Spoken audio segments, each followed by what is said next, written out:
ഏറ്റവും കൂടുതൽ ഈ മയോനൈസിൽ നിന്ന് ഈ വിഷവിഷബാധ അല്ലെങ്കിൽ ചിലപ്പോൾ സാൽമണല്ലോ എല്ലാം അല്ലെങ്കിൽ ഷിഗല്ല എന്ന് പറയുന്ന അണുബാധ പോലെ വരാം.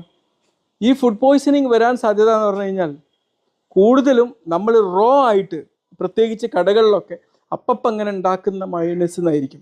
അതേസമയം നമുക്കറിയാം ഷോപ്പിലൊക്കെ പോയി കഴിഞ്ഞാൽ ഫ്രിഡ്ജിലൊക്കെ വെച്ചിട്ട് ബോട്ടിലാക്കി വെച്ചിട്ടുള്ള മയോനൈസ് ഉണ്ടല്ലോ, അതിനനുസരിച്ചുള്ള പ്രിസർവേഷൻ ഉണ്ട്. അതിലൂടെ ഈ ഒരു അപകട സാധ്യത വളരെ കുറവാണ്. പ്രത്യേകിച്ച് നമ്മൾക്കൊക്കെ ഇപ്പോൾ ഒരു പാർസലൊക്കെ വാങ്ങിക്കഴിഞ്ഞാൽ ഇപ്പോൾ കടക്കാരെ പറഞ്ഞിട്ടും കാര്യമില്ല, അവർ പറയാറുണ്ട് ഇത്ര സമയത്തിനുള്ളിൽ ഇത് ഉപയോഗിക്കണം എന്നുള്ളത് പറയാറുണ്ട്.